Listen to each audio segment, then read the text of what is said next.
Black Friday looking more like Black and Blue Friday, but it's not just shoppers fighting over holiday deals like these big screen TVs, because this year there's a war on retailers, from anti-Walmart protests to Ferguson protests, but so far it looks like nothing is going to hold back these shoppers. Welcome, everyone. I'm Charles Payne in for Neil Cavuto, and this is Your World. And Fox, on top of it all, William Lajeunesse is with the union-backed protesters targeting Walmart. Steve Harrigan is in St. Louis, where protesters moving down the streets from store to store on this Black Friday. Let's start with William.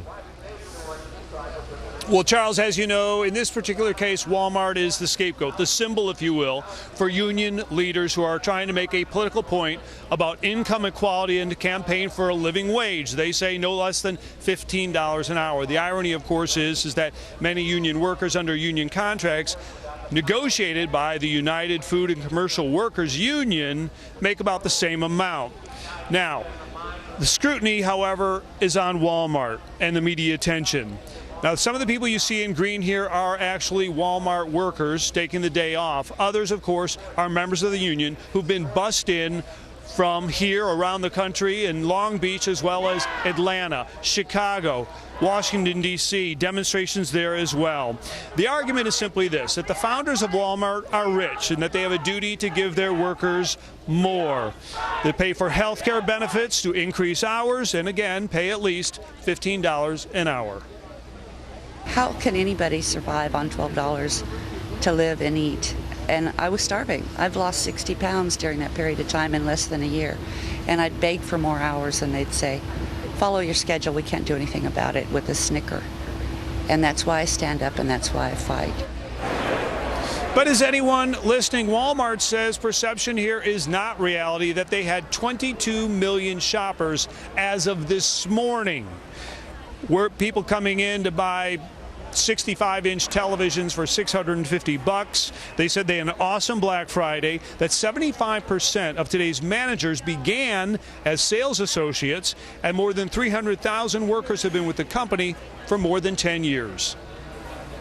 I can't tell you about over there, but I can tell you Walmart has been good to me. Okay, I came here about a year ago, and I started off as a customer service cashier. Then I went to a sales associate in electronics, and then I became a manager within 6 months. This is very much, Charles, a political rally as well. They're asking people to sign up for a living wage, $15 an hour, across Los Angeles. Not to mention, of course, that some union leaders are making $500,000 a year. That, of course, contradiction was not brought up here. Back to you. Thanks a lot, William. And, of course, all of these protesters, really, do they all work for Walmart? Didn't look like it there. Now, Neil tried to get to the bottom of it on Wednesday's show. Let's get your thoughts on what you think's going on here. What do you think it is? Well, our Walmart is a wholly owned subsidiary of the United Food Workers and Commercial Union. It's the UFCW's organization. The UFCW is hiring union employees.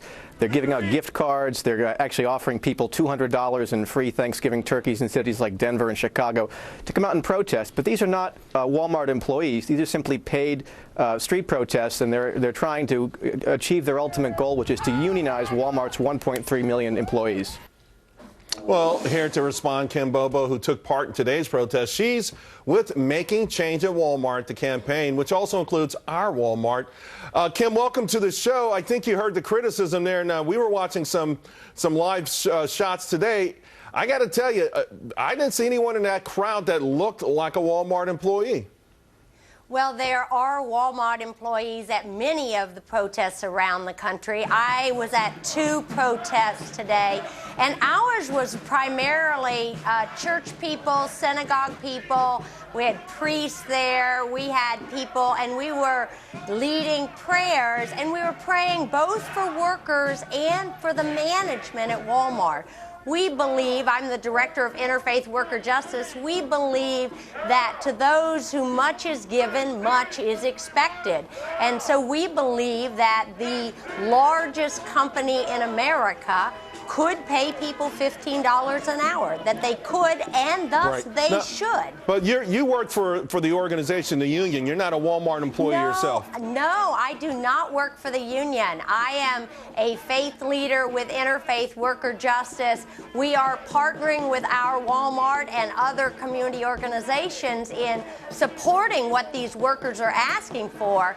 But no, I'm a faith leader with Interfaith Worker Justice, and we did 2 prayer vigils at Walmart's today, and we had about maybe 300 around the country that were prayer vigils, primarily people of faith. Let me get in here for a moment, okay? I understand and I appreciate the prayers that you guys gave, but when you say 1.4 million jobs answers a lot of prayers, how could you be down on a company where people are actually going when millions of people in this country have nothing, when millions of people around the world have nothing? How can you be upset at a company that provides employment for 1.4 million people? I am glad they're providing jobs, and they could pay decent wages. This company is consolidating money. They had $16 billion in profits. They could share that with their workers. You understand that their workers aren't working for free. The idea that you can determine how much money Walmart can pay, it's to be quite frank, it's really none of your business. Now, we just had a woman on from Walmart who's been there for 6 months. She is joyed. She is thrilled out of her mind at the upward mobility that she's already enjoyed. Why would you try to wreck something like that? Why can't we just enjoy it and let the free markets work? Well, the free market is not working for low-wage workers right now. And companies like Walmart can either drive down wages and standards, or they could help raise them. And that's what we need this company to do. I'm glad there are good companies out there, but this company could pay workers $15 an hour, and it would be good for workers, it would be good for the long run for this company, right, and it would be good for the economy, because right now, taxpayers are helping subsidize these workers because Walmart's not paying enough. Although some would argue that Walmart's helping to subsidize welfare benefits and the government, too. Kim, thank you very much. It's very noble that you would go out and pray for everyone. We appreciate that, but we want to get to the other side of the story. Have a great holiday and great weekend. All right, thank you, Charles. All right, Vinny Bernucci, he just is not buying it. He's with the Mackinac, is that right? Mackinac Center. Okay, well, Neil always mispronounces it, so I figured I could, too. Go. All right, you heard the story. We know the story. Listen, it's all these organizations are backed by unions. Unions see 1.4 million workers, and it is so tantalizing to them if they could somehow get those 1.4 million people paying $40 a month. That becomes an extra juggernaut, a shot in the arm that these unions need, because America, for the most part, have rejected unions. Oh, Charles, here we go again. Every single Thanksgiving, we're talking about the protest at Walmart. It's been since 2012. It's always the day after. It's always this massive hype. And as we're seeing, they're usually light on Walmart workers. But, hey, you know what? They go after Walmart. Why? Because it's like Willie Sutton said, that's where the money is. So you're right. This is all about the dues money. What they're trying to do is they're trying to organize Walmart. We're trying to use community groups like the woman, like the one the woman is from that just spoke. And what they're trying to do is make it easier to unionize. They're trying to take away the secret ballot from employees so they can sign them up just with a card out in the open that can be subject to coercion and intimidation. And Charles, it's all about the dues. Vinny, what would you say, though, to people that say since these kind of protests started maybe a decade ago, it has forced Walmart and others to sort of step it up? The pay has gotten better, the benefits have gotten better, and if it were not for these organizations, maybe these people would be working for $4 or $5 an hour. Well, if not for talent, if not for good employer practices, if not for wanting to keep employees, yeah, none of those things would have happened.